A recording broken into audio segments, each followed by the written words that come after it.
Good morning. It's going to be a tough act to follow because, who doesn't love Whataburger? I'm Jeff. I am the co-founder of Jeff's Bagel Runs, a brand you've probably never heard of because we are small. We have 12 locations in Central Florida right now.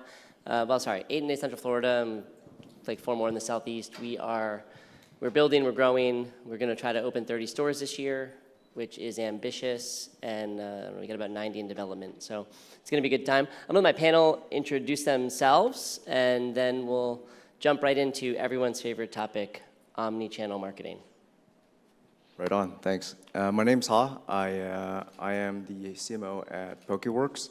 Small brand, we've got 75 locations, and we're in a great position to be growing fairly quickly right now. And omni-channel kind of specificity and investments, we've learned a lot, so excited to talk about that today. Great, thank you. I'm Casey, I'm Blaze Pizza. I have some pizza frenemies in the building, so good to see you guys. Blaze has been around for about 13 years. Really claim to fame was LeBron James was one of the investors for a while. He's no longer with us. We told that to our franchisees in Bahrain. They still put him up everywhere. They said, LeBron James not going to fly to the Emirates and take down any of our stuff. So we're like, all right, man. So we're very, very anxious to, very excited to talk about omnichannel with this good crew. We are omnichannel, but very heavy on premises. And so we're a bit flipped from traditional pizza. Is that me? Sorry about that bathroom break. Hey there, Terri Rigney at Chick-fil-A. I bring a little bit of a different perspective, I think. I'm actually on the consumer insight side, so representing voice of the customer. Can speak a little bit to kind of how we apply different types of marketing tactics across, but mostly just from a customer standpoint. Awesome. Well, I'm honored to be a part of this and just get to talk to these wonderful human beings about marketing and be here today. We thought we'd start with we know what omnichannel is, but where do we focus it in our day-to-day, and what channels do we really primarily use? And Casey, you kind of led with the idea of heavy on the in-store experience. So do you want to maybe kick us off and give us where you're primarily focused and what channels you're driving? Yeah, so as we all know, restaurant marketers, very difficult to get on-prem sale data. So I know that you came in, but I don't know who you are or anything about you until I can get you on loyalty. So the way we look at it is, Blaze's setup, it's really fast casual, kind of Chipotle style. So you go in, you order, kind of walk the pizza down, and then it's fired in 180 seconds, and you're out the door or you're there. Minority of our sales are first party, third party. It's just not a product that travels as well, so that's something that we're working on. So from a guest experience standpoint, on-prem is really where we spend most of our time. But the data and insights that we can get, not really from third party because they are stingy, but first party especially. So we've now changed loyalty providers because we're trying to connect person at the POS, we use Q, capture that, and then also that same card, if you're a loyalty member, I can get both now. So if I can get you on loyalty and you come and use the same card, it's tracking the same points. It's a seamless experience there. So that was really attractive for us. But just in general, we have to focus in store because that's the best place for our product. But our first party, third party side is really more of a data play to understand loyalty. But it's like everybody else in this room. The golden ticket's going to be combining the two together. It's just what's the technology that's going to get there eventually so we can do that. Ha or Terry, do you have any thoughts on where do you primarily put your efforts and energy, or where the team's putting it? Yeah, I'd build on that too. I think in store, we place so much on the customer experience and our team members in terms of what they bring to the table and how they're generating a great customer experience and building frequency and making sure getting those return visits. So in store is also something we put a lot of effort into, as well as local marketing and how operators can build their social media strategy and get people in the store through things like daddy-daughter date night and bingo and those types of things, and just building those experiences and attempting to get those additional transactions. Cool. So very similar to Terry, we predominantly focus all our energy right now on local store marketing, and SEO has been our focus for the past year. We just see that as a foundation for all other channels. So We just make sure that we show up on Google, and we're building third-party visibility on top of that. We've got a loyalty program, but our predominant focus, again, is making sure that when we show up as a premium brand, and that ends up being Google, at least for today. Yeah, I mean, finding us is the hardest part, right? Like, doesn't matter if you're Blaze Pizza with LeBron James on on the wall in a place he's never going to visit, or a new brand. Finding us is always key. I think, when we think about what we just heard in the stories of Whataburger that people have, that in-store experience really is a channel that sometimes we neglect. We don't think about, because we're continuously driving a brand story to a platform or to a particular channel. We'll just use the word. How do you keep those stories consistent and drive it down to the in-store experience? Because, I mean, one person can really ruin an entire story, right? So what are you doing? How do you, you're, a young brand, how do you drive the experience in the store and connect that brand story that you're trying to tell? So personally for Pokeworks, training has been a big thing for us. As you can imagine, when you're looking for guest feedback and sentiment, you need a consistent experience. So we've instituted new LSMs across our ecosystem. And even just across the various channels, when we run campaigns, and I'm sure every brand here does this, we look at every single campaign that goes out, and it has to be consistent across every single asset. So everything across, all your digital channels, in-store signage, everything's more or less planned some months into the future. We talked about, you mentioned training, and we know as marketers and storytellers that it is up to our teams to execute on this. How do you inspire those teams to continue to share that story the right way? Is there anything you guys are doing differently? Yeah, we have a very customer first, customer focused mentality at Chick-fil-A, and on my side of the business, we do so much research with our customers, right, and just understanding what are some of those things that will make a customer feel the most cared for when they're in our restaurants. What are those behaviors that we need to make sure are in place, putting the training programs in place for those things to be executed at an excellent level and at an ongoing level, making sure that they are front and center all the time. So we've done a lot of that, and it's kind of been spread throughout a lot of the different operational models we've put in place to make sure that team members have the ability to do those things, and that it's not necessarily getting in the way of what they're doing, but actually adding to it. I mean, you have to rule with an iron fist, just be drunk with power as much as possible. Scream at the operators. Absolutely. I'm the marketer. I am in charge. Going before, data is great. All these things are great. Insights, Terry, all those things are awesome. Go out into the wild. Go into your restaurant. I remember when I first got to Burger King in the bad times with 3G, but we went and worked for 4 months in a Burger King. I remember being a team member and standing at the POS, got your visor on. I don't know anything that's happening yet. And they have no idea that we're corporate people that are there to work. And I looked out in the restaurant, and there was 30 different messages on the POP, the stuff that was around.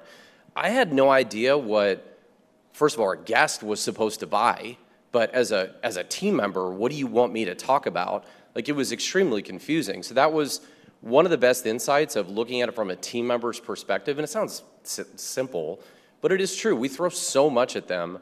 And from an omnichannel perspective, we're restaurants, so you have to come in and have a good experience. And if that team member has no idea what's going on and they can't communicate any of the marketing plan, then you don't have a good marketing plan. So one of the first things we did, we cleaned it up. We had one message. We looked at McDonald's. McDonald's was selling smoothie. They wanted you to buy a smoothie. That was it, right? So we changed to things like that. So simpler, better, how do you carry it down? But again, I mean, we say this all the time on our team. Go out in the wild. Go see your restaurant. You will be shocked about the data might say one thing, but you see people coming in, you're like, okay, that's a very different story.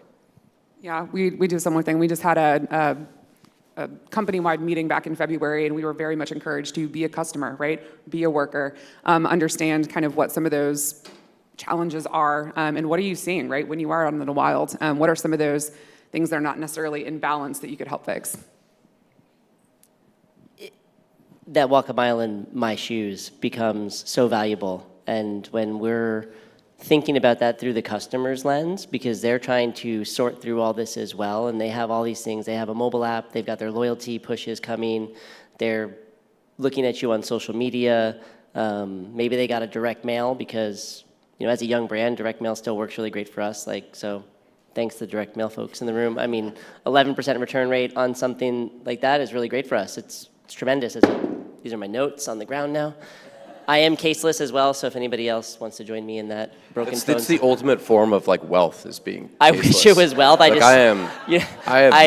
rich now. My I wish phone it will be was wealth. destroyed. It became a problem because my pants got a little too tight, and so the phone case was sticking. So now I'm like, I think it's a diet issue. But let's pivot for a second and let's just talk a little bit about social, because Terry, you mentioned it just briefly. You said something about getting operators to engage in social media.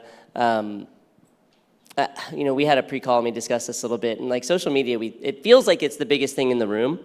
It's like a 6,000-pound gorilla, which doesn't exist, but I saw something like that on social media recently, so I know it's real. How do we create that experience for customers when they're seeing what they believe is to be real in the store or in your store, and then you have an operator trying to do their own thing, and it gets messy. So I'd just like to talk a little bit about that, like social marketing, influencer marketing, and how we tie that back to what our customers actually experience.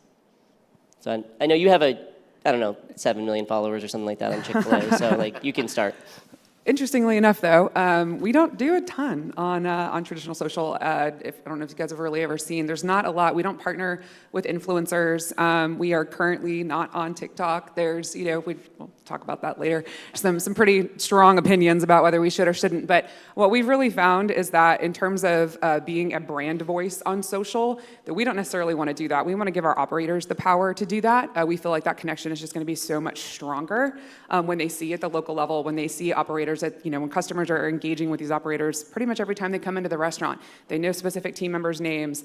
So when they're seeing that instead of just, big brand, we feel that has a lot bigger return. We talked about this before, but the last thing we saw, at least with Facebook, it was a 4% organic reach. I'm like, yeah, that's not worth spending time on, right? So social for us, we'll do social, we do things, but I think especially franchisees will say, I want my own Facebook, I want my own Instagram. Like, guys, it's pay to play, man. You can put stuff on Instagram and no one's going to see it, and it's a numbers game. So especially the smaller brands, if you're looking at, it's an exercise in scarcity, right? What do I do with my time and my money? Organic social is a nice to have, but it's not any type of a silver bullet. If somebody like Chick-fil-A is we don't spend that much time and you still have millions of followers. A very quick story on that. So we're in Schlotzsky's years ago. Britney Spears did a post about Schlotzsky's randomly, right? So we engaged with her. He had this moment. It was really cool. We got 2 billion earned impressions, and we didn't see any spike in sales. So cool. That was a really neat thing. Everybody got to see it. Franchisees were really happy. We were in the conversation for a while. But at least my experience with social, there's other app platforms to spend your time with. I think they have a better impact. Yeah, everything he said. I totally agree. So what are some of those other platforms? Where are we spending time if we're not spending time on social? What are we doing digitally? Because it is a big component of the business, and it is probably the largest section. We started our pre-call, we talked about, we listed all the channels. We're just start listing the channels. What are they? And it's endless. And digital seems to be the biggest chunk. So where are we spending time today as active current marketers and insight experts? What are we doing? Where are you spending your time? Google. I'm just spending all my time on Google. My entire team, everybody's focused on Google. That was a deliberate decision we made about 1.5 years ago. And so far, it's driven pretty much the vast majority of our growth. Whoever taught private equity people about performance marketing needs to be tarred and feathered. No, just coming at multiple PEs. But no, seriously, look, it's one of those things you can show your board from here's performance marketing, this is great, we can track everything.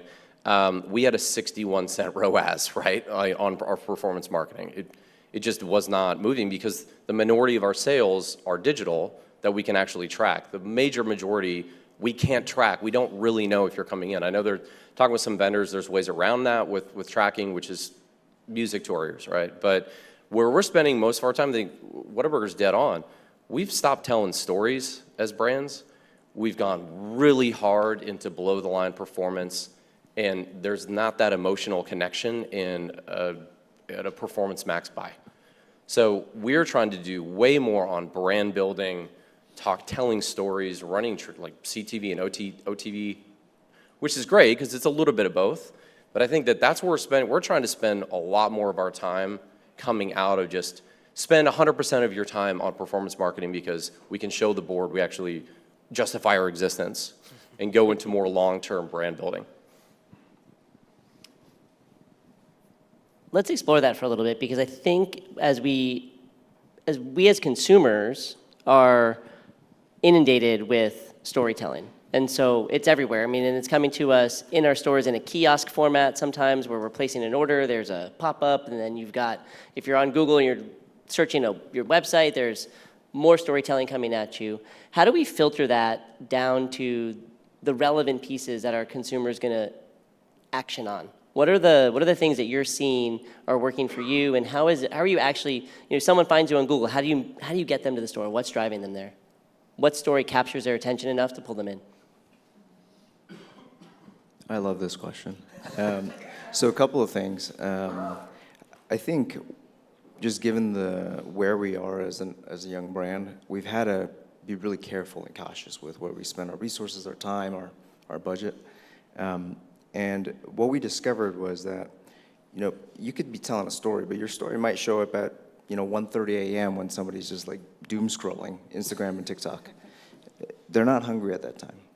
And so when they are hungry, folks are making a very transactional decision, and they're kind of, they're making a judgment based off of a lot of other, guest sentiments, your reviews, your ratings, and we found a disproportionate impact from that. And so long as we focused on making sure that the food quality is high, and we're particularly susceptible to food quality because we're serving up raw fish, and if we were able to make sure that food quality was high, we were hitting all the marks on service, that shows up in a lot of public markers, like your ratings and reviews. Actually, it shows up in every single channel. Third party, it's huge. And then on first party, also huge. And so when folks are making that decision, we've actually, instead of doing more storytelling, we've stripped out as much of the friction as possible and made it highly transactional. And so what we've seen is, as we stripped out more content, this might be a mistake as we get bigger, but right now, as we strip out more steps in between and allow other diners and guests to tell, stories about our food quality, our reliability, the taste and flavor of our food, it's accelerated things for us dramatically. Yeah, that's really well said. I think our word of mouth is still, when it comes to food in particular, when you trust someone to tell you that something's good, and more we see it in a Google review or on an Uber Eats 5-star or whatever that looks like, and we are sort of all slaves to those third-party apps driving as a marketplace. So are you spending dollars on third-party advertising? Are you using it to capture customers? We just did a huge thing on March Madness. We see third-party as a media buy now. So look, they did a great job. They captured a bunch of customers. They stole a lot of ours on the first-party side. So going after somebody who's like a Dash Pass member or Uber One, you're not going to get those people to download. Maybe you guys, right? Like if it's a go-to, constantly Starbucks, some of the other ones. But for a lot of the other brands, that customer is going to stay there. They've committed to that, and you got to talk to them. So we do a lot of advertising. It's in some of our contracts, but it is a marketplace that if we can get you, it's kind of like a shark with a remora, right? They're the big shark. The first-party app is a remora, just trying to take a couple of bites, get a couple of customers to come into our ecosystem and come back. But just in general, we view it as really a media play these days. And like, what's the ROAS? What happened? As long as we cover our costs, all of those things, it's just not a customer we're going to get. Awesome. Well, I'm watching our timer tick down, And I want to make sure that if there's nothing you had that you want to add, we can open up to the floor to questions. But what do you think? Some questions? Hopefully they have good ones. They had good ones last time. So. I don't have any more gift cards, so you can blame Casey for that at this point. There's obstacles as I have to maneuver this way too. Okay. We did that intentionally. Hi, Jill from GSTV. I had a question for probably, I'm thinking about how to phrase this. So a lot of QSR, CDRs have franchises. So the marketing on the brand side versus for the franchisees, how do they talk to each other? Like, how do you give them the freedom? Like, I'm trying to understand more the franchise, because I work obviously with a lot of different brands, and they're like, oh, well, you got to talk to the franchisees. We do more corporate branding. So how does that information or budgets get distributed across the franchisees? My experience, it really depends on the brand and the FTD and how it's broken out, but traditionally say it's a 3 to 4% ad fund. And some are just written where it's, hey, 1% has to go to local store marketing. Some are 2%, whatever it is. We have a 2-2 split, so we have 2% kind of corporate, and then 2% for the franchisees that they have to spend. The easier our vendors can make it so that we can track what they're doing to understand, hey, did you actually spend your 2%? Did you really do it? Get other brands, we had all 4, and the fight there was with your franchise council. Did you spend it in my market? It was kind of the other way around. They're trying to understand from us what we actually spent the money on.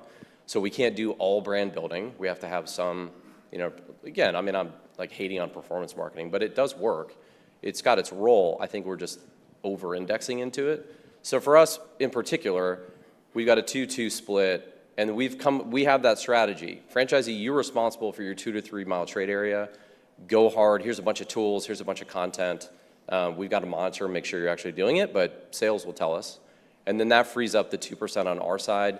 We've got to pay for a lot of platforms and G&A and all that, but still, like, our working media spend has to be to build a brand, tell the story. But it really does depend on the system. What he said. No, I it's cannot We're say a what he dynamic said. duo, man. I mean, it's love it. actually kind of similar. We're like 92, 93% franchised.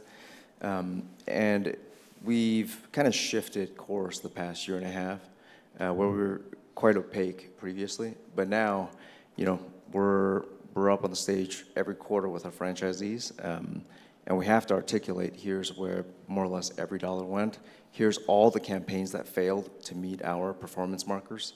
And here's what we're trying next. And we found that, one, the transparency has been helpful, because at least they know where we're spending it. And they know what we're marking as kind of experiments, what's tried and true.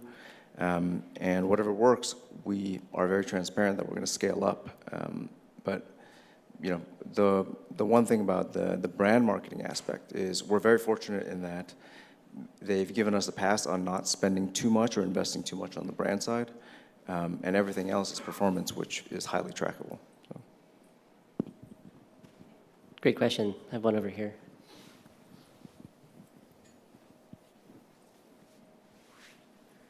Hi, my name is Ross. I'm with Sensor Tower, and was just curious, as you guys are thinking about, how you continue to tell your brand stories over time, or how you're doing different, LTOs and activations. Like, how much do you look to other brands in the market in, sort of a real-time, for a real-time perspective to understand, the different trends that are going on, whether it's on the product front or, the specific digital channels that brands are using to tell their story, or the different, audiences that they're trying to touch across those channels. Like, how much are you looking to, the rest of your fellow brands across the space to inform those decisions on an ongoing basis, as opposed to, maybe something that you check in on, once in a while? Constantly. On the daily, and honestly, a huge part of my role. We have a large competitive intelligence organization. It's just something that we're constantly keeping a pulse on. I think given some of the challenges of the category, that growth is really coming from stealing share rather than true growth at this point. So we're really trying to see where is that coming from. A lot of it we're seeing in new product development through LTOs, a lot of new product innovation. So that's something that we're trying to keep a very close eye on and figure out what that looks like for us. You know, as a really young brand, I'll just add that, like, we are constantly trying to capture the attention of people who are going somewhere else, right? Like, that's what we're all trying to do. I mean, and so when we are building our LTO plan and our marketing, you know, last year this is crazy to think about, but we were doing it like 6 weeks in advance. You know, now we're 6 months in advance, we've moved so much further ahead. And so we're still chasing, right? And I think we're all chasing a little bit. And then there's always one of us, someone in the room will be that leader, and then we'll all get behind him and chase him. And one day it'll be one of us leading, and then we fall behind at the back of the pack. And, you know, chicken sandwiches, pizza, bagels, there's not a lot of innovation in that. Like, it's all we've been eating it for years, and it's the same thing, and it's how does it show up differently? Square bagel, man. Usually, changed the whole game. I mean, I could tell you a funny story about my timer's at 0. We had square bagels coming out of a store recently because the temperature in the fridge was wrong, and so the proofing, if anybody in the room is doing bread or bagels, they were overproofing, and then when they were hitting the tray and baking, they were square. And someone's like, these square bagels are crazy. And I'm like, what are we talking about, square bagels? I'm like, they're not supposed to be square. This is terrible. I mean, I'll just say, I know we're at time, but the worst thing that we can do as marketers is just do something that we're talking to other marketers. Right? We always say that, like, is this good for guests and for the brand? Or are we just trying to do something that we think is cool and maybe we'll win a Cannes Lion one day, right? So it's good that we always know the competitor is what's going on, but that we always try to say that in our team. Is this something that's going to work and be impactful, or are we just talking to our other marketers and we're all just like Gollum with our little ring? This is mine, you know? I mean, Jeff, you didn't go to University of Florida, but you live in Florida. So can you make me a University of Florida Absolutely. LTO My son bagel? is a freshman at the University of Florida, and I'm going up there for family weekend this weekend, and he was sending me text messages of Midtown last night, and it was bedlam on the streets. Did they grease the poles? Because they greased the poles when I was there. They prepared. They were Which ready for the poles? kids. So you can't climb up on the poles. You can't climb them down? you can't climb the street sign. There's a joke in there, Aaron. There is a joke. It's recorded and on the record, Casey. I will say, so where were we yesterday? San Antonio, and Voodoo Donuts is in San Antonio, and they have the wild donuts that they have, but they had a University of Florida themed donut as well too. So naturally, we got like 47 of them, and we gave them to everyone that we saw. That's awesome. All right, Jeff, Casey, Terry, thank you guys so much. Thanks, man.